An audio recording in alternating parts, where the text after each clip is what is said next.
Dracula by Bram Stoker. Chapter 1. Jonathan Harker's Journal. 3rd of May. Bistritz. Left Munich at 8:35 p.m. on 1st May, arriving at Vienna early next morning. Should have arrived at 6:46, but train was an hour late.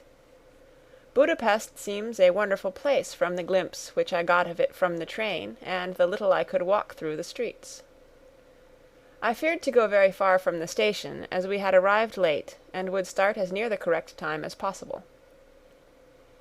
The impression I had was that we were leaving the west and entering the east.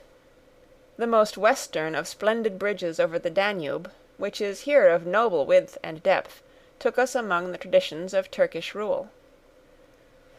We left in pretty good time, and came after nightfall to Klausenburg. Here I stopped for the night at the Hotel Royal. I had for dinner, or rather supper, a chicken done up some way with red pepper, which was very good but thirsty. Memorandum. Get recipe for Mina. I asked the waiter, and he said it was called paprika Händel, and that, as it was a national dish, I should be able to get it anywhere along the Carpathians. I found my smattering of German very useful here. Indeed, I don't know how I should be able to get on without it. Having had some time at my disposal when in London, I had visited the British Museum, and made search among the books and maps in the library regarding Transylvania. It had struck me that some foreknowledge of the country could hardly fail to have some importance in dealing with a nobleman of that country.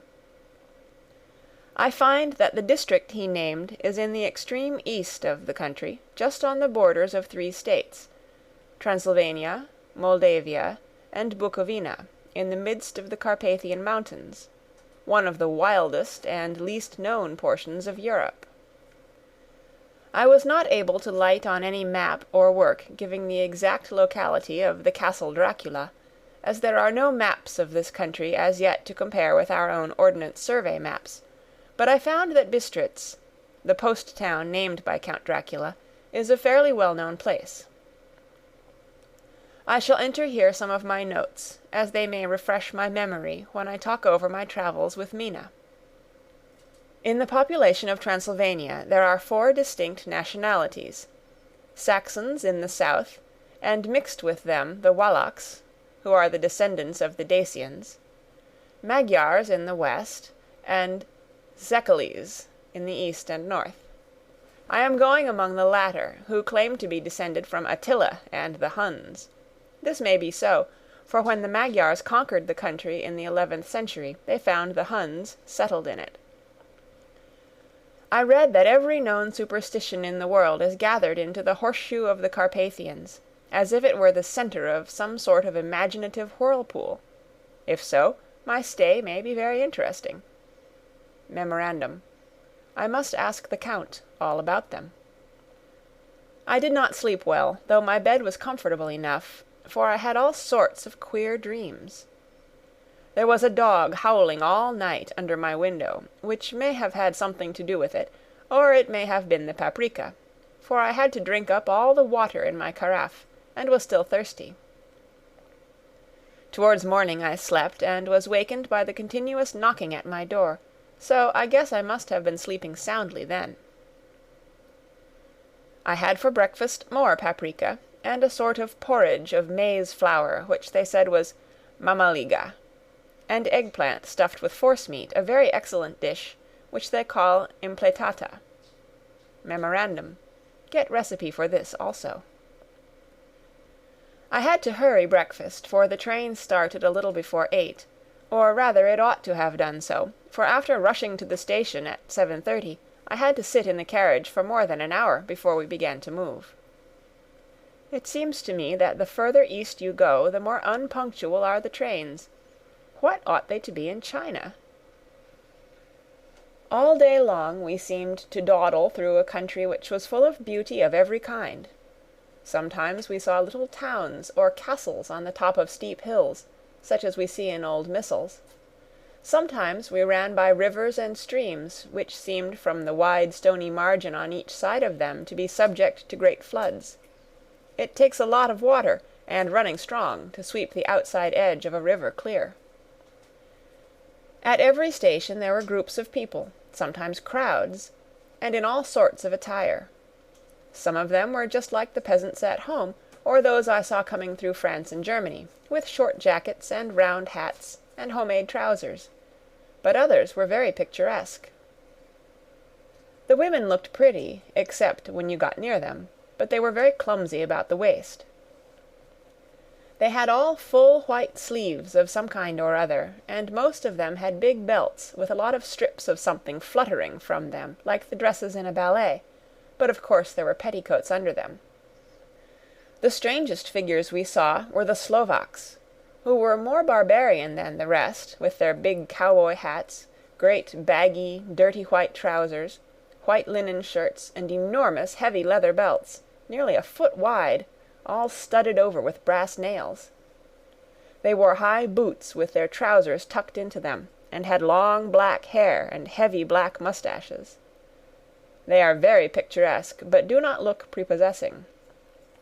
On the stage they would be set down at once as some old Oriental band of brigands. They are, however, I am told, very harmless, and rather wanting in natural self-assertion. It was on the dark side of twilight when we got to Bistritz, which is a very interesting old place. Being practically on the frontier, for the Borgo Pass leads from it into Bukovina, it has had a very stormy existence, and it certainly shows marks of it. 50 years ago a series of great fires took place, which made terrible havoc on 5 separate occasions. At the very beginning of the 17th century it underwent a siege of 3 weeks, and lost 13,000 people, the casualties of war proper being assisted by famine and disease. Count Dracula had directed me to go to the Golden Krone Hotel, which I found, to my great delight, to be thoroughly old-fashioned, for of course I wanted to see all I could of the ways of the country. I was evidently expected, for when I got near the door I faced a cheery-looking elderly woman in the usual peasant dress. White undergarment, with a long double apron, front and back, of coloured stuff, fitting almost too tight for modesty. When I came close, she bowed and said, "The Herr Englishman?" "Yes," I said, "Jonathan Harker." She smiled and gave some message to an elderly man in white shirt-sleeves, who had followed her to the door. He went, but immediately returned with a letter. "My friend, welcome to the Carpathians. I am anxiously expecting you. Sleep well tonight. At 3 tomorrow the diligence will start for Bukovina. A place on it is kept for you. At the Borgo Pass my carriage will await you, and will bring you to me. I trust that your journey from London has been a happy one, and that you will enjoy your stay in my beautiful land. Your friend, Dracula. 4th of May. I found that my landlord had got a letter from the Count, directing him to secure the best place on the coach for me, but on making inquiries as to details he seemed somewhat reticent, and pretended that he could not understand my German. This could not be true, because up to then he had understood it perfectly. At least he answered my questions exactly as if he did. He and his wife, the old lady who had received me, looked at each other in a frightened sort of way. He mumbled out that the money had been sent in a letter, and that was all he knew. When I asked him if he knew Count Dracula and could tell me anything of his castle, both he and his wife crossed themselves, and, saying that they knew nothing at all, simply refused to speak further. It was so near the time of starting that I had no time to ask anyone else, for it was all very mysterious, and not by any means comforting. Just before I was leaving, an old lady came up to my room, and said in a hysterical way, "Must you go? Oh, young Herr, must you go?" She was in such an excited state that she seemed to have lost her grip of what German she knew, and mixed it all up with some other language which I did not know at all. I was just able to follow her by asking many questions. When I told her that I must go at once, and that I was engaged on important business, she asked again, "Do you know what day it is?" I answered that it was the 4th of May. She shook her head as she said again, "Oh, yes, I know that. But do you know what day it is?" On my saying that I did not understand, she went on, "It is the eve of St. George's Day. Do you not know that tonight, when the clock strikes midnight, all the evil things in the world will have full sway? Do you know where you are going, and what you are going to?" She was in such evident distress that I tried to comfort her, but without effect. Finally she went down on her knees and implored me not to go, at least to wait a day or two before starting. It was all very ridiculous, but I did not feel comfortable. However, there was business to be done, and I could allow nothing to interfere with it. I tried to raise her up, and said as gravely as I could that I thanked her, but my duty was imperative, and that I must go. She then rose and dried her eyes, and taking a crucifix from her neck, offered it to me. I did not know what to do, for, as an English churchman, I have been taught to regard such things as in some measure idolatrous, and yet it seemed so ungracious to refuse an old lady meaning so well, and in such a state of mind. She saw, I suppose, the doubt in my face, for she put the rosary round my neck and said, "For your mother's sake," and went out of the room. I am writing up this part of the diary whilst I am waiting for the coach, which is, of course, late, and the crucifix is still round my neck. Whether it is the old lady's fear, or the many ghostly traditions of this place, or the crucifix itself, I do not know, but I am not feeling nearly as easy in my mind as usual. If this book should ever reach Mina before I do, let it bring my good-bye. Here comes the coach. 5th of May. The Castle. The grey of the morning has passed, and the sun is high over the distant horizon, which seems jagged, whether with trees or hills I know not, for it is so far off that big things and little are mixed. I am not sleepy, and, as I am not to be called till I awake, naturally I write till sleep comes. There are many odd things to put down, and, lest who reads them may fancy that I dined too well before I left Bistritz, let me put down my dinner exactly. I dined on what they called robber steak, bits of bacon, onion, and beef, seasoned with red pepper and strung on sticks, and roasted over the fire in simple style of the London cat's meat. The wine was golden Mediasch, which produces a queer sting on the tongue, which is, however, not disagreeable. I had only a couple of glasses of this, and nothing else. When I got on the coach, the driver had not taken his seat, and I saw him talking to the landlady. They were evidently talking of me, for every now and then they looked at me, and some of the people who were sitting on the bench outside the door came and listened, and then looked at me, most of them pityingly. I could hear a lot of words often repeated, queer words, for there were many nationalities in the crowd, so I quietly got my polyglot dictionary from my bag and looked them out. I must say they were not cheering to me, for amongst them were Ordog, Satan, Pokol, Hell, Stregoica, Witch, Vrolak, and Vlkoslak. Both mean the same thing, one being Slovak and the other Servian for something that is either werewolf or vampire. Memorandum. I must ask the Count about these superstitions. When we started, the crowd round the inn door, which had by this time swelled to a considerable size, all made the sign of the cross, and pointed 2 fingers towards me. With some difficulty I got a fellow passenger to tell me what they meant. He would not answer at first, but on learning that I was English, he explained that it was a charm, or guard, against the evil eye. This was not very pleasant for me, just starting for an unknown place to meet an unknown man, but everyone seemed so kind-hearted, and so sorrowful, and so sympathetic, that I could not but be touched.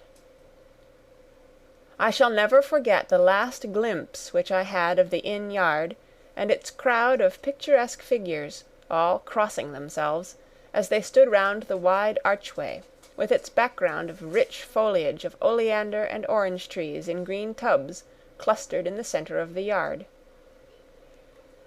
Then our driver, whose wide linen drawers covered the whole front of the box-seat, Gotza, they call them, cracked his big whip over his 4 small horses, which ran abreast, and we set off on our journey. I soon lost sight and recollection of ghostly fears in the beauty of the scene as we drove along, although had I known the language, or rather languages, which my fellow passengers were speaking, I might not have been able to throw them off so easily. Before us lay a green sloping land full of forests and woods, with here and there steep hills, crowned with clumps of trees or with farmhouses, the blank gable end to the road. There was everywhere a bewildering mass of fruit blossom, apple, plum, pear, cherry. And as we drove by I could see the green grass under the trees, spangled with the fallen petals. In and out amongst these green hills of what they call here the Mittelland ran the road, losing itself as it swept round the grassy curve, or was shut out by the straggling ends of pine woods, which here and there ran down the hillsides like tongues of flame. The road was rugged, but still we seemed to fly over it with a feverish haste.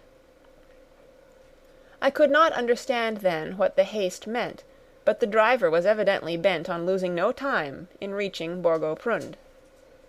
I was told that this road is in summer-time excellent, but that it had not yet been put in order after the winter snows.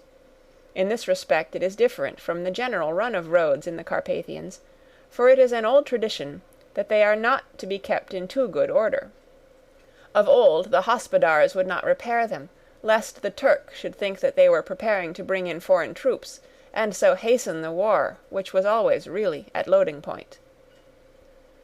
Beyond the green swelling hills of the Mittelland rose mighty slopes of forest up to the lofty steeps of the Carpathians themselves.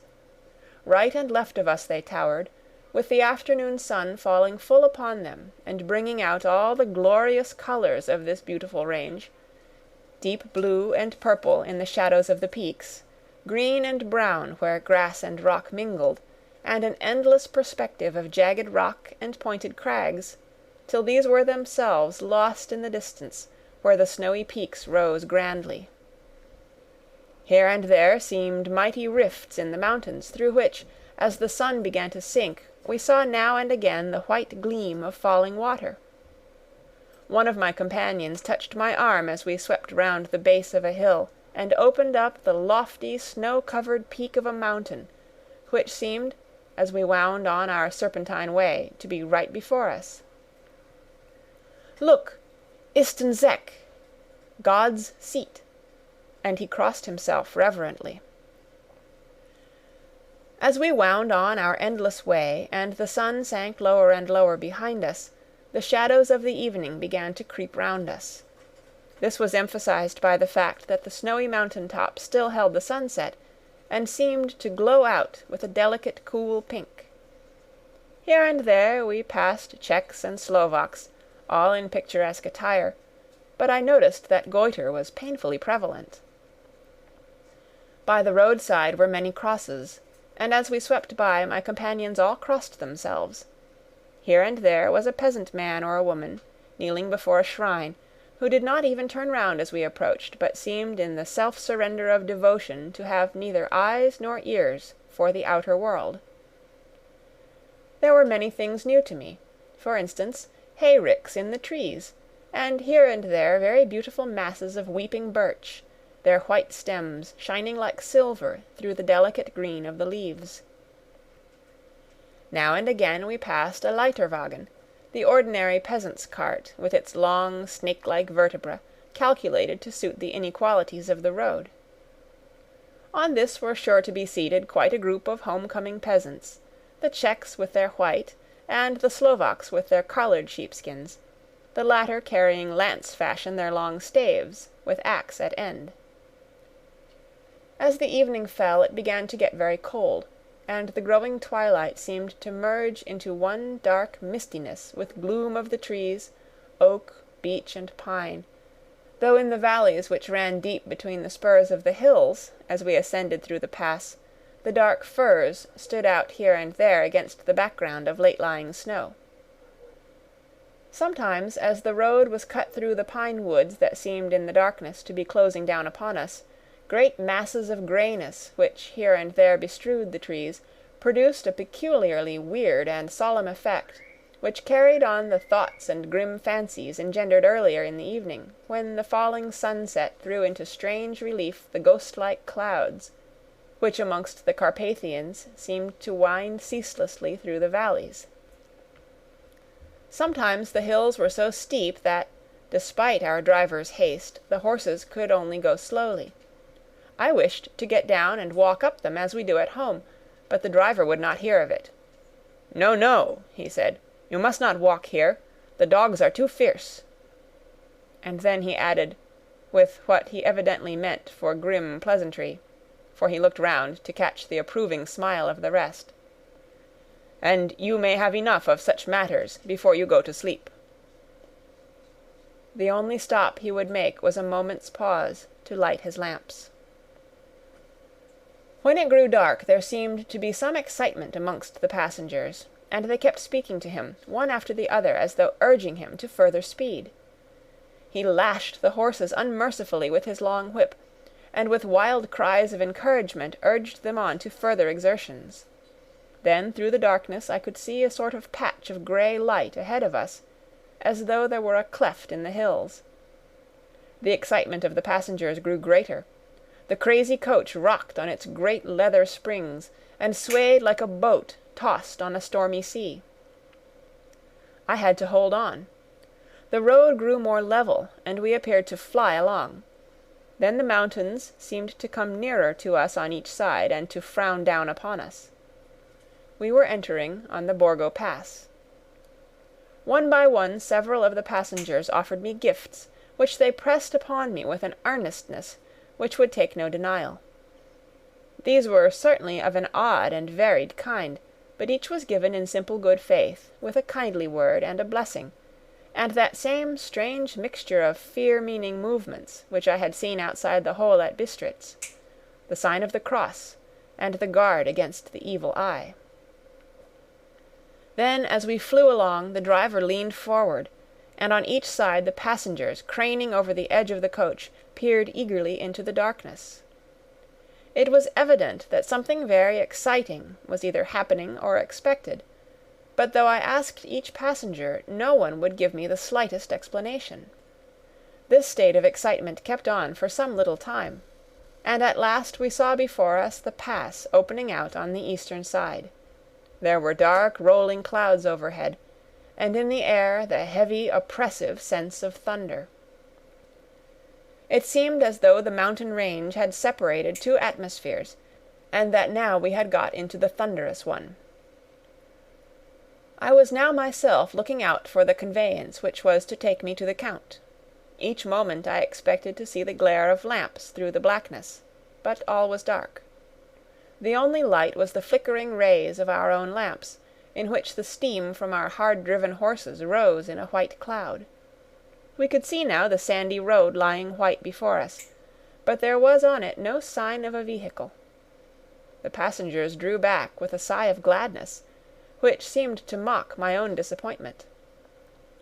I was already thinking what I had best do, when the driver, looking at his watch, said to the others something which I could hardly hear, it was spoken so quietly, and in so low a tone. I thought it was, "An hour less than the time." Then, turning to me, he spoke in German worse than my own. "There is no carriage here.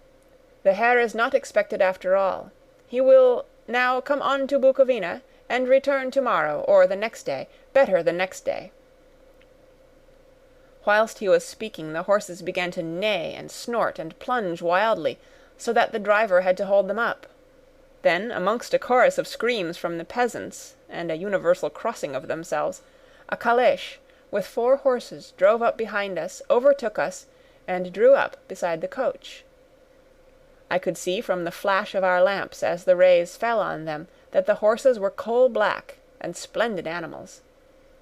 They were driven by a tall man, with a long brown beard and a great black hat, which seemed to hide his face from us. I could only see the gleam of a pair of very bright eyes, which seemed red in the lamplight, as he turned to us. He said to the driver, "You are early tonight, my friend." The man stammered in reply, "The English Herr was in a hurry."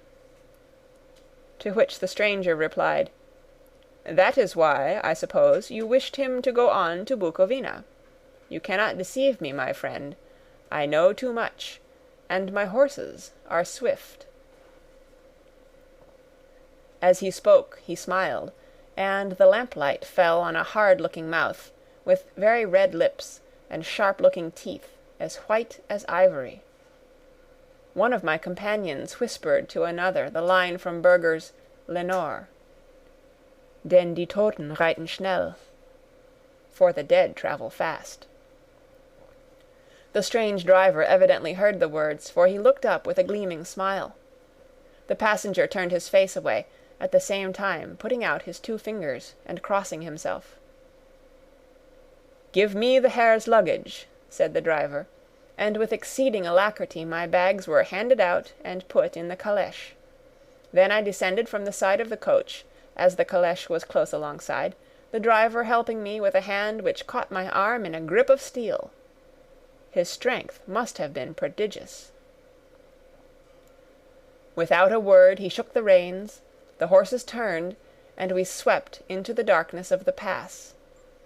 As I looked back I saw the steam from the horses of the coach by the light of the lamps, and projected against it the figures of my late companions crossing themselves. Then the driver cracked his whip and called to his horses, and off they swept on their way to Bukovina. As they sank into the darkness I felt a strange chill, and a lonely feeling came over me. But a cloak was thrown over my shoulders and a rug across my knees, and the driver said in excellent German, "The night is chill, mein Herr, and my master the Count bade me take all care of you. There is a flask of Slivovitz," the plum brandy of the country, "underneath the seat, if you should require it." I did not take any, but it was a comfort to know it was there all the same. I felt a little strangely, and not a little frightened. I think had there been any alternative I should have taken it, instead of prosecuting that unknown night journey. The carriage went at a hard pace straight along, then we made a complete turn, and went along another straight road. It seemed to me that we were simply going over and over the same ground again, and so I took note of some salient point, and found that this was so. I would have liked to have asked the driver what this all meant, but I really feared to do so, for I thought that, placed as I was, any protest would have had no effect in case there had been an intention to delay. By and by, however, as I was curious to know how time was passing, I struck a match, and by its flame looked at my watch. It was within a few minutes of midnight. This gave me a sort of shock, for I suppose the general superstition about midnight was increased by my recent experiences. I waited, with a sick feeling of suspense. Then a dog began to howl somewhere in a farmhouse far down the road, a long, agonized wailing, as if from fear. The sound was taken up by another dog, and then another and another, till, borne on the wind which now sighed softly through the pass, a wild howling began, which seemed to come from all over the country, as far as the imagination could grasp it, through the gloom of the night. At the first howl the horses began to strain and rear, but the driver spoke to them soothingly, and they quieted down, but shivered and sweated, as though after a runaway from sudden fright. Then far off in the distance, from the mountains on each side of us, began a louder and a sharper howling, that of wolves, which affected both the horses and myself in the same way, for I was minded to jump from the calèche and run, whilst they reared again and plunged madly, so that the driver had to use all his great strength to keep them from bolting. In a few minutes, however, my own ears got accustomed to the sound, and the horses so far became quiet that the driver was able to descend, and to stand before them. He petted and soothed them, and whispered something in their ears, as I have heard of horse-tamers doing, and with extraordinary effect, for under his caresses they became quite manageable again, though they still trembled.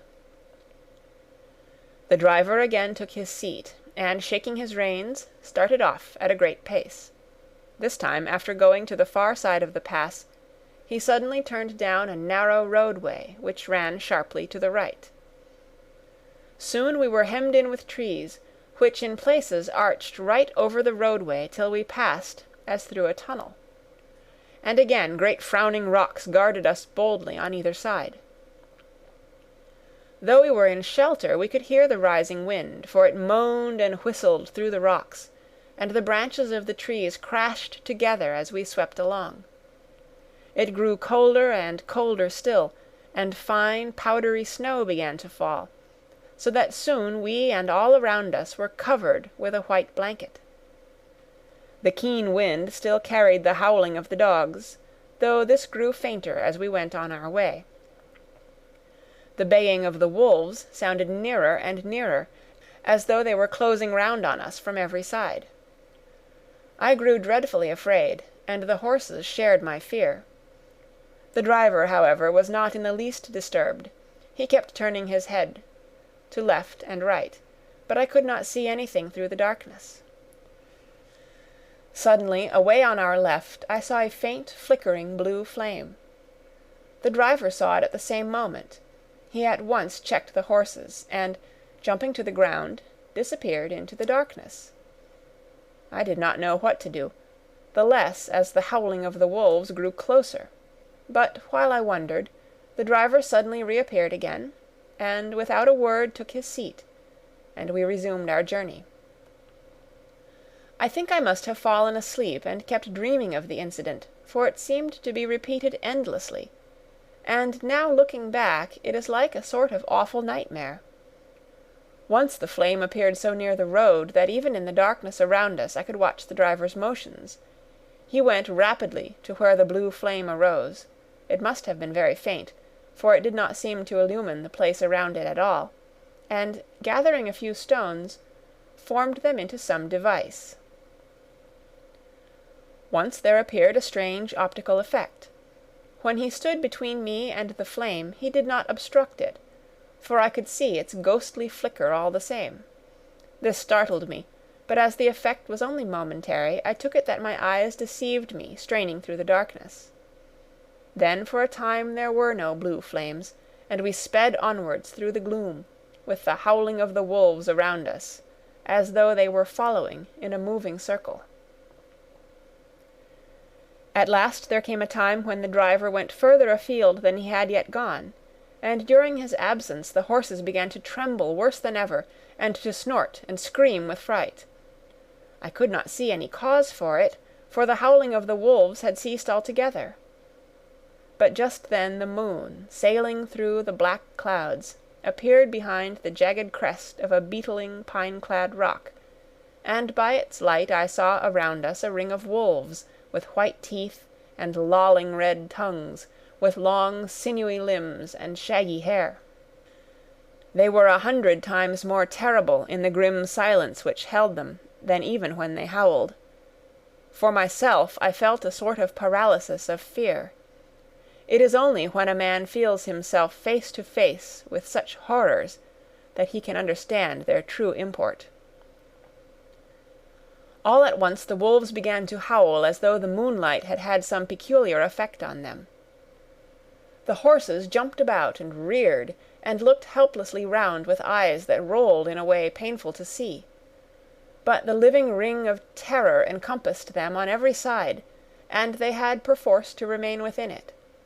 I called to the coachman to come, for it seemed to me that our only chance was to try to break out through the ring, and to aid his approach I shouted and beat the side of the calèche, hoping by the noise to scare the wolves from the side so as to give him a chance of reaching the trap.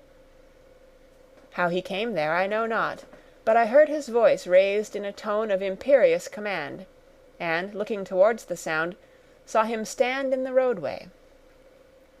As he swept his long arms, as though brushing aside some impalpable obstacle, the wolves fell back, and back further still. Just then a heavy cloud passed across the face of the moon, so that we were again in darkness. When I could see again, the driver was climbing into the calèche, and the wolves disappeared. This was all so strange and uncanny that a dreadful fear came upon me, and I was afraid to speak or move. The time seemed interminable as we swept on our way, now in almost complete darkness, for the rolling clouds obscured the moon. We kept on ascending, with occasional periods of quick descent, but in the main always ascending. Suddenly I became conscious of the fact that the driver was in the act of pulling up the horses in the courtyard of a vast ruined castle, from whose tall black windows came no ray of light, and whose broken battlements showed a jagged line against the sky. End of chapter 1. Recorded on November 2nd, 2005, in Oceanside, California.